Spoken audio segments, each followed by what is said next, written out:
Guayaquil in Ecuador is a city that people tend to not spend that much time in. Maybe it's because of all the cars, the honking, and the crazy traffic. But I have a few interesting stops lined up today to see if I can answer the question, is Guayaquil worth visiting? As you may have noticed, I started out this video in what's a bit of a crazier part of town. There's lots of traffic, lots of cars and honking. I walked for 20 minutes and I arrived at this nicer part of town. This is Parque Seminario. Parque Seminario is just in front of this beautiful cathedral, and there's a statue of Simón Bolívar, who actually led a lot of the South American countries to their independence.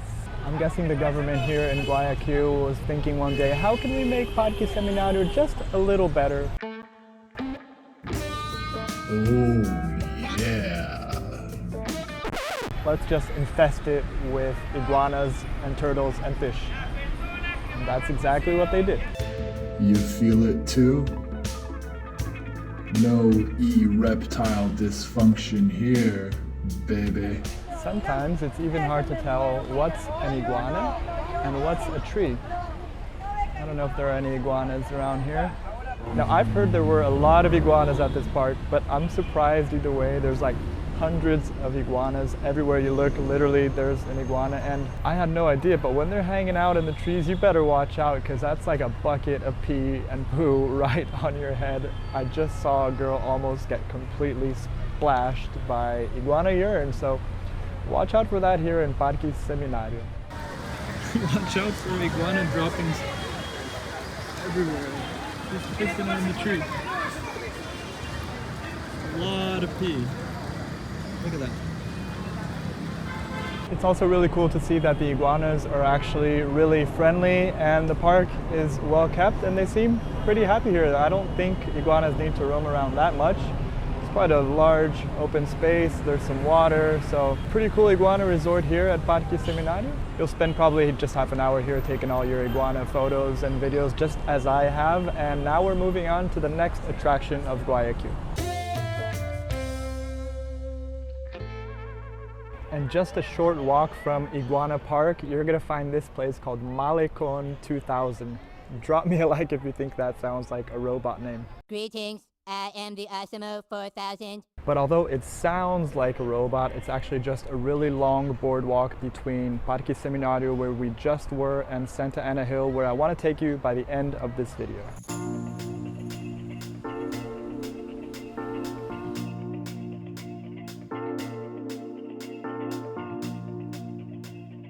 Malecón 2000 actually stretches out 2.5 kilometers. I am going that way towards the Ferris wheel and Santa Ana Hill, which is right there. And today's Saturday and it's pretty bumping here. As you walk down the boardwalk, you'll find all sorts of stuff, from museums to monuments to bars and restaurants, and actually South America's first IMAX theater, which I thought was pretty cool. It takes about 35 minutes to walk the entirety of Malecón 2000, so I thought I'd take the opportunity to tell you how it's been here in Guayaquil. About to spit some digital nomad truth here at you. I arrived in Guayaquil around like 2 weeks ago, and honestly, I've just been stuck in the apartment the whole entire time. I have seen nothing. Because of the flight problems I've had in the past month, I lost like $300, and I'm still trying to pay for my Machu Picchu trip.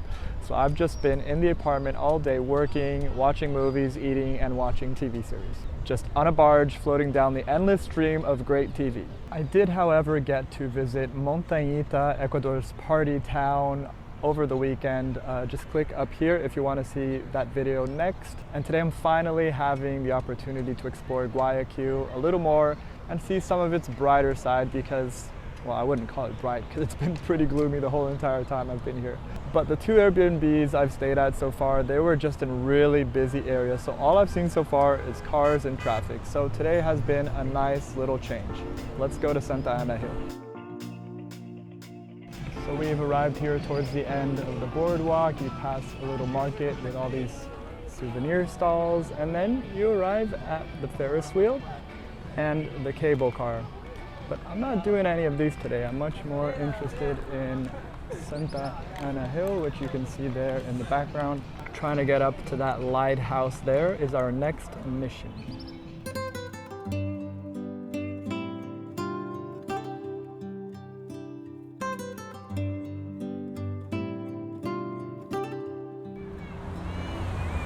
this scene might look normal, but this bush is actually a dude waiting to scare someone, and then he asks you for money. Luckily, I did not get picked.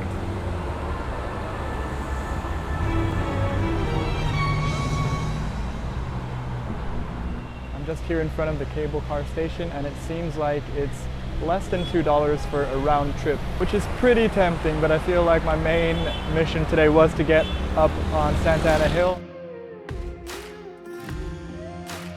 Right, I've just started my ascent up to the lighthouse in Santa Ana Hill. It's actually 444 steps. Honestly, after 5 days hiking in Machu Picchu, I feel like it's gonna be quite a breeze. As I'm filming the video, we're already at 60 pretty much, so I'll let you know how it goes. It's quite a cute little area here around step 100. Honestly, when you see the hill from the bottom, it looks kind of sketchy, but it's really not. A lot of businesses here, a lot of families, so definitely worth checking out.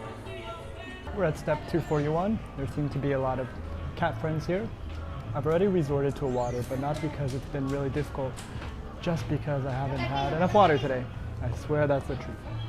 I just really love the architecture though on these hills, and all the houses are so colorful, and it seems like people are literally just selling stuff outside of their house, which is pretty cool. Every little establishment has a family vibe for sure, and not a bad view as I can see already. I'm literally at step 344. Only 100 steps to go, and I must say this whole area as well as the boardwalk just feels really safe. You can see 2 police officers there. There's one behind the camera too.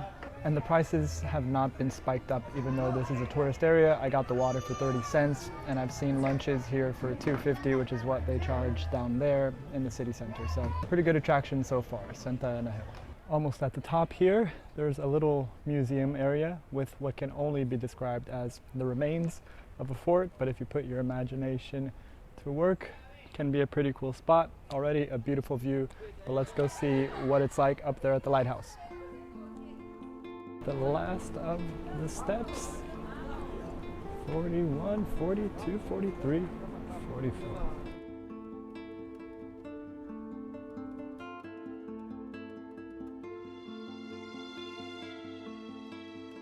444 steps later, I'm here at the top of Santa Ana Hill. It was definitely much easier than expected, and you can really take in the panoramic view of Guayaquil with all the neighboring islands. You can see the airplanes coming in and taking off. Definitely worth the 444 steps. And down there you can see the boardwalk where we were earlier in the video. Now that I've seen a bit of the nicer side of Guayaquil, I feel like I can finally make an informed decision as to whether this city is worth visiting or not. And here are my thoughts. If you're stopping by Guayaquil on the way to your next destination, like the Galapagos or somewhere else in Ecuador, and you think you only need to spend one night here and get out of here really quickly, I'm not sure that's the case. You could probably spend a pretty enjoyable day here, just as I have today. 1 day, 2 days, there's other spots you can check out, like the islands around here. Maybe even 3 days. Much longer than that you probably don't need, but I don't think you need to be rushing out of Guayaquil as soon as possible either.